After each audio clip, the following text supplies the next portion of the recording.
Hello everyone and welcome to a game a lot of you have been requesting for very good reasons. Arjun Erigaisi has won the Abu Dhabi Masters and he has won it with, a brilliant score. He had a 7.5 out of 9 and this is a game from the final round. Arjun Erigaisi versus very strong Spanish Grandmaster. We've had him on the channel many times, David Anton Guijarro. And it is quite a brutal game. I mean, you can really feel that it was played in the final round and that both of them are making sure they don't make a single mistake, and that they will do absolutely everything to win, but they will also do absolutely everything not to give the other guy even a chance to try and play for the win. So it's a really wild game, and Erigaisi comes into this game right after his game where he defeated Wang Hao with the black pieces. So he had a brilliant tournament, and now he faces David Anton, who is, like I said, an incredible player. Let's check it out, and then we are going to discuss the standings, the live rating list, and so on. And before so many of you start writing in the comments that is not his rating, I assure you it is. The one that you are referring to is the live rating. So let's dive straight in, or rather, this was the rating during the actual tournament.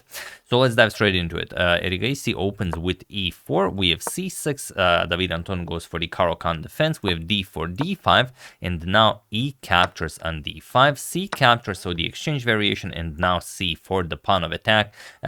That's becoming more and more popular against the Caro-Kann. It seems like you shouldn't really have all that much because you already traded all the tension in the center, and you will most likely have an isolated d-pawn, but you will get some attacking chances throughout the game. So knight f6, we have knight to c3, knight to c6, and now knight to f3. So nothing new here, and the main moves here for black are bishop to g4 and e6. But David Anton wanted to take Arjun out of his opening preparation, and he plays a6, a move that only has been played a handful of times, and of course now it's still not completely new territory, but he wants to make sure that he's not being the one getting out prepared. So bishop to g5, now putting pressure on the center. You are basically threatening to pick up the knight and then win the d5 pawn. So bishop to e6, defending the pawn. For the moment, you are preventing your e7 pawn from being developed, but your real plan is g6 and then bishop to g7. So here we have bishop to e2, pawn to g6, and now bishop captures on f6. If you don't do it now, then you're not going to do it after bishop to g7 is played.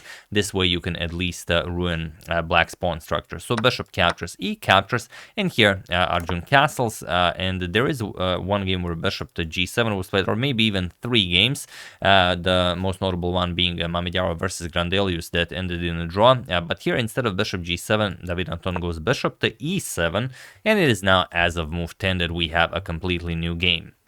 So that's basically the surprise he brought here, which is odd as he already prepared the fianchettoing of the bishop with g6, but now it is up to Arjun to make something out of this.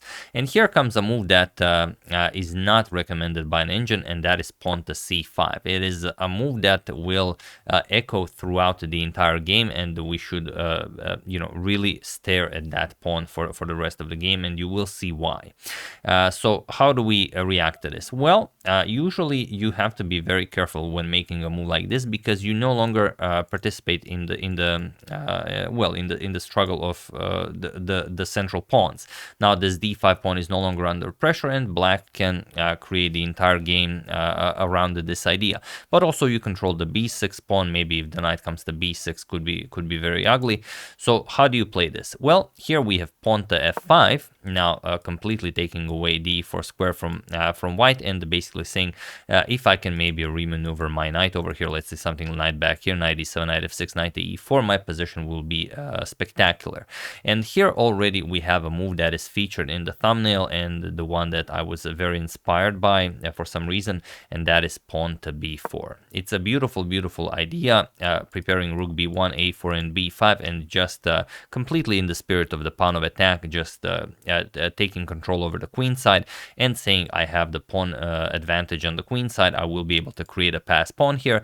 And if you're wondering what happens if knight captures on b4, well, I don't know what Arjun had in mind, but probably something like rook to b1 or queen b3 or queen to b1. Basically anything that attacks the knight, and after the knight moves, let's say queen b3 attacks the knight. Now if you move the knight, just queen captures on b7, or if you defended just a3, we're still gonna kick away the knight, queen captures on b7, and you have created a passed c pawn. That's kind of the idea. So after this pawn to b4 move, we have castles by David Anton, and now rook to b1. No longer this is an option, but now you know that a4 and b5 are coming. So here we have bishop to f6, putting pressure on the d4 pawn, and now pawn to a4. We have g5. David Anton says, all right, I'm gonna push g4, take away this knight from f3, and then I'm just gonna win the d4 pawn. So how can Arjun stop this? Well, he starts with b5. Now, okay, you have to react to this as the knight is being attacked. A captures on b5, and now, although you would expect a captures on b5 with hopes of getting a passed pawn very soon, Arjun actually plays bishop captures on b5, and this is a very, very interesting move. It's a weird one because now you don't have a passed pawn, but at some point the bishop captures can always be played. B captures, and then you will have a passed a pawn, and the passed a pawn is usually better than a passed c pawn. So here we have knight to e7, and he also convinced David Anton that g4 is bad for him, but we also have to take into consideration the standings of the tournament. Arjun is doing very well. He's half a point ahead of David Anton, so if David Anton wants to have any chance of winning the event, he has to play for a win here. And g4, although objectively best, does not give black a lot of winning chances. For example, bishop captures, b captures, now you have created a passed a pawn. Now knight to e5, going after the c6 pawn, but now you just trade. Captures, captures, and d4, and this is very, very good for black. Knight to e2, seemingly you're gonna lose the pawn here, but there's bishop c4 now, preventing the knight from being moved. And at some point after rook to e1 is played, you will trade here, and you will always have this passed d pawn. So that's basically black's counterplay. But still, white has a passed a pawn. It's not a lot. So instead he goes knight to e7, doesn't allow bishop captures on c6. Like I said, if you allow this capture, then b captures is a must, and the a pawn is created. So bishop back to e2, and now we have g4. Now the knight is being remaneuvered over to c2, and from c2 the knight will guard the d4 pawn. So knight e1, we have knight to c6 attacking the d4 pawn, and now knight to c2. This is how the pawn is defended. We have rook to a7, adding another defender here, and now pawn a pawn to f4, probably with the idea of preventing black from pushing e4 anytime soon, f4 anytime soon. You will have to prepare it as the g4 pawn would fall, but it's a nice way of controlling the center. So here we have pawn to h5, and now we have queen to d2. We have bishop back to g7, and now bishop goes away all the way to back all the way to b5. Now again, captures will be possible, and the passed a pawn will be created. So h4, David Anton continues pushing on the king side, and now bishop captures on c6. Arjun says it is time to create a passed pawn. So b captures, and now rook f to e1, bishop back to d7, and now rook to b6. Just putting pieces on very, very optimal squares. Rook e8, offering a trade of rooks. Now king f1. We have rook captures on e1, king captures on e1, and now queen to a8, putting pressure on the a4 pawn. For the moment, you can't really act on this, because as long as the knight covers the a4 pawn, there is no capturing the pawn. So knight to b4 now, putting pressure on c6. Also, the queen from a8 guards c6. That's the main point. The queen went there. And now king to f8. We have g3, and now bishop to e8, basically saying that I really don't have a better move, and I know my f5 pawn is weak, so at some point if you attack it, I can also shift the queen over to c8 to defend this pawn. So queen d3, attacking f5, and queen to c8, defending this pawn. We have king to d2. This is how Arjun tries to fight for advantage here. He wants to remaneuver the king all the way to a3, and then the position will be much safer to try and push. So here bishop back to d7, we have king to c1, rook back to a8, a8, and now queen to e3. We have bishop back to e8, and now king to b2, rook to a7, and now just king to a3. And here, queen back to a8, putting again pressure on a4 and keeping an eye on the c6 pawn. So here, king to b2. You could also play g captures on h4, but Arjun decides against this. Like I said, we have to take into consideration that this is the final round of the tournament. A victory here would mean the world to both of them, but a loss here would be devastating, as they have both had a spectacular tournament. So here, king back to b2. We have rook to e7 now, attacking the queen. Queen back to d2. We have rook back to a7. Queen to d3, and now queen to c8, again defending the f5 pawn. So king a3, and now we have h captures on g3 before repeating, as like we've seen, g captures on h4 was an actual threat, and at some point I think David Anton knew that Arjun would go for this. So h captures, now bishop to d7, knight to c2 now. Now the knight is going to be remaneuvered, maybe over to e3 to put more pressure on f5 and prevent the bishop-queen duo from ever leaving the defense of the f5 pawn. So bishop to f6, knight to e3, and now king to g7. We have rook back to b1, and here, even though the f5 pawn is attacked, and it doesn't seem like you have all that many moves, queen to h8, allowing Arjun to capture on f5, and this is basically your only counterplay. You give up a pawn, and then you get to infiltrate with the queen and maybe put pressure on the white king if white allows it, of course. So knight captures on f5 with check, bishop captures, queen captures, and now queen to h3. So now David Anton is down a pawn, but he gets some wonderfully active squares for his queen. Queen back to d3, guarding the g3 pawn, queen to g2. We have rook to e1, and now queen to f2, attacking rook on e1 and also the pawn on d4. So the only move that saves white is rook to e3. We have queen back to g1, now hoping to get some checks in, maybe queen a1 check, maybe queen to c1 check, all depending on what white plays. So knight to d1, not allowing this, and also the knight is very nicely placed here. The queen defends the knight, knight defends the rook, rook defends the pawn, so it doesn't seem like the queen really has all that much to do here. And here we have rook back to a8. You can't really get the rook into the game. If you try something like rook b7, you go for something, there's really nowhere for the rook to go. White will just push the pawn. I mean, rook a7, pawn to a6, and now you've just improved white's position. So instead, rook to a8, now comes queen to d2, and now we have queen to f1.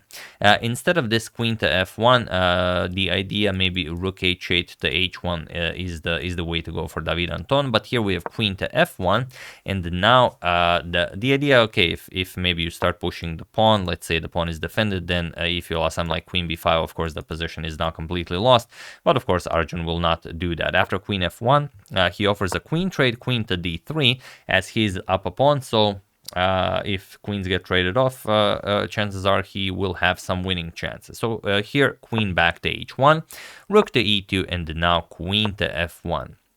Yeah, you don't have any good discoveries. For example, if you could somehow deliver a check, you could pick up the queen, but you don't. So here, rook back to d2, offering a queen trade, queen to e1. We have queen to c3, and now queen back to e7. David Anton sees that he will have to look for other ways to attack the white king. So knight to e3, now threatening knight f5 check, that will win the queen, and just queen to a7, putting pressure on the a4 pawn, and now queen to c2. Now the queen and king defend the a4 pawn, and of course black cannot capture here. Queen to a5, and now we have knight captures on g4. And this is a very interesting capture that sort of allows black to improve his position. We have rook to b8, and now comes knight captures on f6. Point is, if you go back knight to e3, and it seems like you should be able to do this, queen to b4 check, and now you are lost. King to a2, and now you're just going to play rook to a8, and there is no defending this position because the a4 pawn will fall.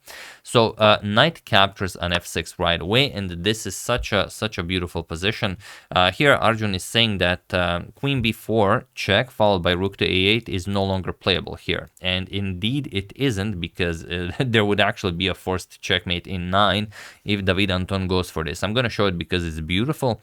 So queen to b4 check, king a2, and and now if rook to a8, well, now the point is there's queen to h7 check, and this will be a forced mate in 9.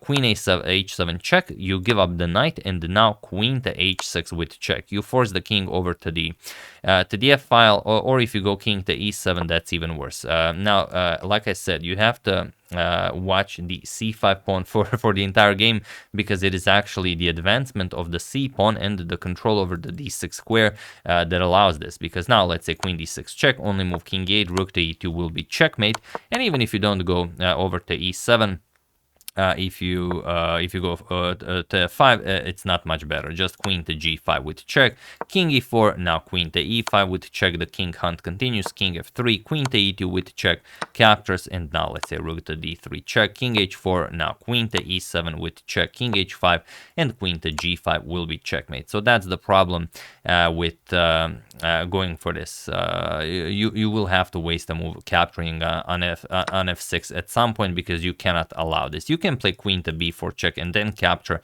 but then of course you will no longer have any winning chances. So here king captures on f6 right away, and now rook to h2, and again now you have to calculate a whole lot. What if rook to h6 check? What if the rook and queen start attacking the black king? Well, queen to b4 check is always useful. So queen b4, king to a2, and now again, is rook to a8 possible? Again, if you play rook to a8, rook to h6 is deadly. That's kind of why Arjun put it there. King e7, now queen to e2 check, and wherever you go, the control over the d6 square is crucial. So I really hope you guys were, constantly keeping an eye on that c5 pawn. Let's say king d8, rook d6 check, king to c8. Now, of course, the queen comes into the game. Queen e8 check, king to b7, rook to d7 check, king to a6, and of course, queen captures on a8 will be checkmate. So that's why when you have a pawn deep, this isn't even deep, this is only the 5th rank, but it's even this can be considered deep in your opponent's position. You already gain control over 2 very, very important squares that can be used throughout the game. So queen captures on d4 by David Anton. This is the best way to go. And now rook to h6 check. Now it's a little bit different, because after king to e7, you no longer have the usual queen to a2 check, king to f8, and then rook to h8, because now the queen is covering the h8 square. So king to f8 would be very nice here if check was given. So instead we have rook captures on c6, now creating a passed c pawn as well, and now just rook to b4, going for rook captures on a4. Now comes rook to a6, defending the pawn, and here it's a really, really tricky position where you have to be very, very careful about what you do. You have to play rook to c4. You could also play king to d8. It's sort of the cooler way to keep control over the position. But basically, rook to c4 is the only way for you to hold this position. If queen e2, then you can simply block, so you don't have to worry about that.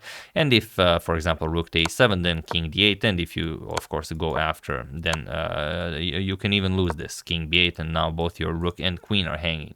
So king to d8 or rook to c4, the only 2 moves that are possible. But here king to f8 was played, and this this position now allows Arjun to make a move that I'm sure you guys will have no problem finding as you were, keeping an eye on a certain something for the entire game. So have at it while I give you a couple of seconds.